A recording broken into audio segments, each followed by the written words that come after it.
Innovation et territoire, c'est plus qu'un podcast, c'est un plaidoyer pour la transformation de nos industries. Dans ce nouvel épisode, Adrien Lemaire, Chief Commercial Officer chez Axem Technologies, nous explique la nécessité de connecter son activité pour avancer dans l'industrie 4.0. Comment rendre accessible et utilisable la donnée au sein des entreprises, ou encore en quoi la réindustrialisation de la France sera 100% technologique. Adrien nous éclaire sur la mission de digitalisation que se donne Axem Technologies. Innovation et territoire, un format proposé par Schneider Electric. Bonjour Adrien. Bonjour Laurent. Adrien, je suis ravi de t'accueillir ici au Global Industrie, une véritable expérience immersive au cœur du milieu industriel français et international. Tu es l'un des dirigeants de Axem Technologies, plutôt sur la partie commerciale marketing. Alors Axem Technologies, c'est un fabricant de solutions RFID, faire de l'innovation au service d'une croissance accélérée. C'est ton verbatim qui s'inscrit directement dans le sujet de la transformation de l'industrie. Peux-tu nous dire en 2-3 mots quelles sont quand même les missions d'Axem Technologies ? Très bien. Alors, Axem Technologies, on est fabricant et expert en RFID. Donc la RFID, c'est de la radio, fréquence et identification. C'est une technologie qui permet de dialoguer avec tout type d'objets grâce à des différents types de produits. Ok. Des objets connectés, j'imagine. Alors c'est des objets connectés. 2-3 exemples. Des puces, ouais. Des tags, des lecteurs. Ok. Ça peut être des exemples. En fait, la RFID, On la voit partout, pas. mais Je on la passe voit mon pas. téléphone devant une puce, c'est ça ? Très rapidement, il y a différentes technologies. Vous l'avez tous les jours, par exemple avec votre carte de crédit. Ouais. Technologie de paiement sans contact. Ouais, c'est la RFID. C'est la RFID, tout Voilà. simplement. En plus, c'est made in France, la RFID. Enfin, ça a été inventé en France, la RFID, avec la carte de crédit. Alors, c'est pas via la carte de crédit, Ok. c'est une technologie qui existe.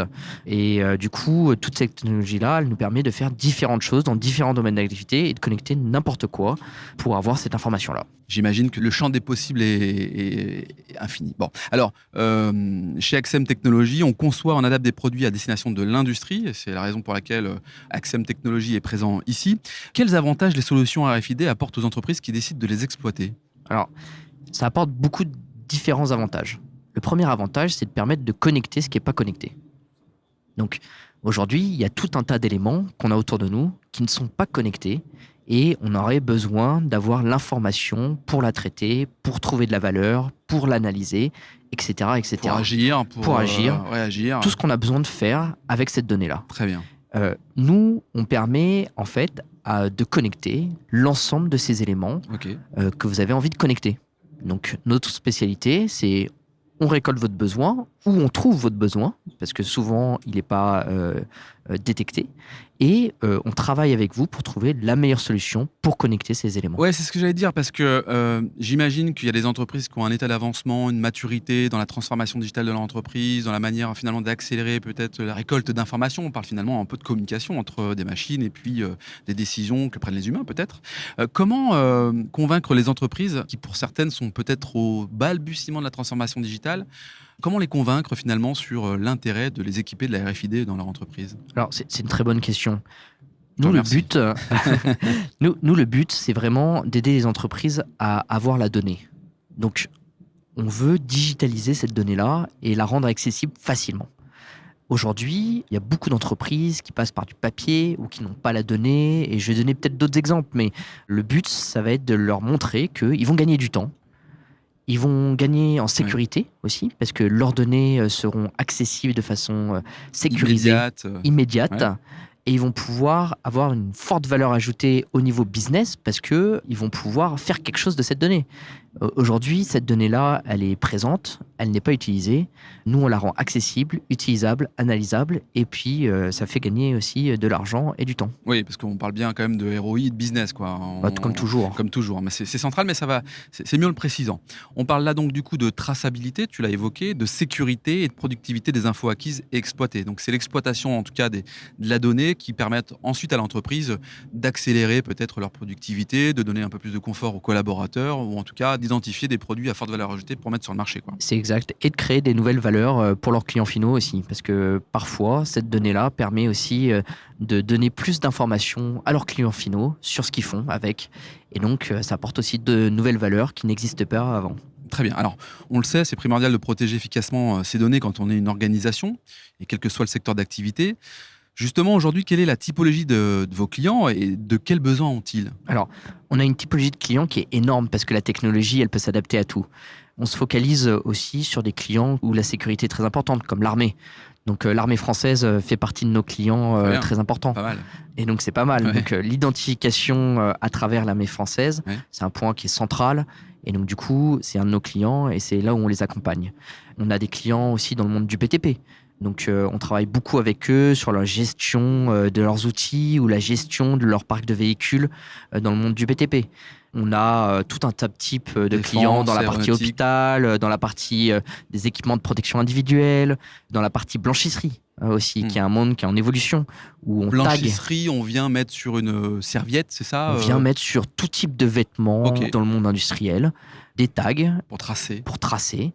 Et pour, après, quand il y a un lavage qui se fait du vêtement, automatiquement, on sait quel type de lavage il faut faire en fonction du vêtement.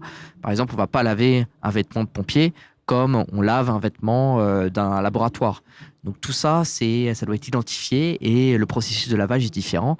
Et donc grâce à cette technologie-là, on sait de façon automatique et industrielle comment le faire. Alors, ce qu'il faut dire quand même là-dedans, c'est que quand on parle de cette technologie, il y a certainement, pour travailler avec ces grands groupes, qu'ils soient privés ou publics, cette nécessité d'avoir un centre d'innovation. Ce centre d'innovation, Axem Lab, c'est ça? C'est quoi ces objectifs? Alors, c'est au cœur de notre stratégie. Notre but, c'est de faire des solutions qui sont vraiment designées pour la typologie de clients et pour le type de besoin. Donc, on est vraiment dans de la pure R&D, dans quelque chose de custom.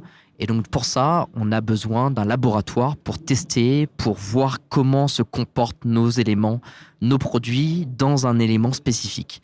Et donc, on a un laboratoire qui permet en fait de tester, comme si on était chez le client, comment ça se passe, comment ça réagit à l'environnement, et donc d'adapter les solutions pour que ça soit le plus performant possible. Ok, donc je suis un client, j'ai un gros marché potentiel, je viens chez Axem Technologies, j'ai un laboratoire et on peut certainement imaginer en tout cas un processus pour tester la meilleure formule, c'est ça? Alors, on imagine déjà l'environnement, on design la typologie de produit qu'on a fait par ordinateur où ça marche bien dans l'environnement par ordinateur et on le teste en vrai. Et donc le laboratoire permet de le designer et de le tester avant de le mettre en production. Quand on parle de RFID, est-ce qu'on parle aussi de brevet? Est-ce que finalement la RFID c'est une puce? Enfin, j'imagine que c'est une puce. Est-ce que néanmoins dans la programmation de cette puce, il y a une notion de brevet, c'est-à-dire qu'on ne peut pas se copier l'un à l'autre? Enfin, comment ça marche? Alors, dans une grande majorité des cas, c'est quelque chose qui existe déjà sur le marché. Cependant, les brevets existent parce que nous, on met en place beaucoup de brevets en ce moment. Et c'est pour ça que je vous invite à nous suivre parce qu'il y a des nouvelles technologies qu'on va sortir qui sont uniques sur le marché. Personne ne fait ça dans le monde. Et donc, du coup, c'est pour ça aussi qu'on est en train de créer une ligne de production en France pour ne pas partager cette technologie-là à l'extérieur et garder ce savoir-faire en France. La crainte de l'espionnage industriel, c'est ça? Si on délivre finalement cette fabrication dans les pays asiatiques, c'est ça? C'est peut-être aussi un peu cette approche-là? Dans n'importe quel pays, mais en fait, la crainte de l'espionnage, oui, mais c'est surtout pour ramener le savoir-faire en France. On est dans cette mouvance où on a envie d'industrialiser la France. On le fait, et on le fait à Paris, et on va le faire. Et du coup, on est avec des partenaires qui nous permettent de pouvoir le faire de façon digitale, 100% digital, et de faire un produit qui est novateur avec des technologies qui sont nouvelles. Adrien, c'est très clair ce que tu nous expliques finalement sur cette technologie et cette volonté de réindustrialiser aussi cette compétence, cette expertise, la digitalisation, la récupération des données, le développement durable. J'ai quand même le sentiment qu'on retrouve une véritable démarche RSE au cœur de la stratégie d'Axem. Comment on s'engage dans une démarche écologique et sociétale quand on est une entreprise comme la tienne? On est une entreprise qui est en plein développement. Et on croit fondamentalement que la partie RSE est un point stratégique pour la société. Donc, c'est-à-dire la prise en compte des employés, qui sont nos employés, comment on fait pour qu'ils soient heureux dans ce qu'ils font, la prise en compte de la partie sustainability, donc la partie écologique est un point très important pour nous, et c'est surtout un point où on peut se démarquer de nos concurrents, mais aussi un point qui est essentiel parce que nos clients ont besoin de montrer aussi qu'ils font quelque chose, qui s'engagent, et donc nous, on leur permet, en travaillant avec nous, de montrer qu'ils s'engagent. Donc, on passe des labels. On est une petite structure. On vient de passer une certification avec EcoVadis où on est répertorié dans le top 25 des entreprises sur la partie RSE. Donc, c'est pas bullshit, quoi. Donc, c'est pas bullshit. Ouais, okay. Pour une petite entreprise, on s'investit énormément et on est fiers de le faire. C'est peut-être d'ailleurs la particularité finalement parfois des petites entreprises qui sont hyper agiles et qui doivent se différencier d'une manière ou d'une autre. Là, effectivement, la notion de RSE est un élément important. C'est l'humain finalement, le maître mot de tout ça. C'est aussi ça, la réindustrialisation, remettre l'humain et la collaboration au cœur d'un monde de machines, c'est ça ? De toute façon, l'humain, c'est au centre de ce qu'on fait. On travaille avec des personnes qui sont tous dans le même état d'esprit. On a envie d'avancer, on a envie de faire progresser le monde dans lequel on est. Et donc, du coup, l'humain est au centre de tout ce qu'on fait. Ok. Alors, pour conclure cet épisode et surtout concrétiser toutes les notions que tu nous as apportées, quel exemple de réalisation ou de cas d'usage, même si tu les as abordés un peu tout à l'heure, tu pourrais nous partager quelque chose de très, très concret ? Alors, on travaille avec une société dans la partie blanchisserie où on récolte le linge. Ok. Sale, du coup. Le linge sale chez différents clients, on le met dans un même panier. Et une fois à l'usine, on accroche le panier sur un convoyeur et automatiquement, l'usine vient prendre les vêtements et les mettre dans les différentes machines à laver en fonction de la typologie du vêtement. Cette information-là est aussi présente chez le client final qui sait à tout moment quel est son stock de linge propre chez lui, quel est son stock de linge sale à la blanchisserie. Ouais, voilà. Ouais. Du coup, ça permet aussi à la facturation de s'adapter en fonction du réel besoin actuel. Donc ça, c'est un des points. Un autre point, c'est par exemple la gestion d'un parc de véhicules. Donc on a des véhicules, on a des clients qui ont des véhicules ou même des produits qui sont en stock sur un parking.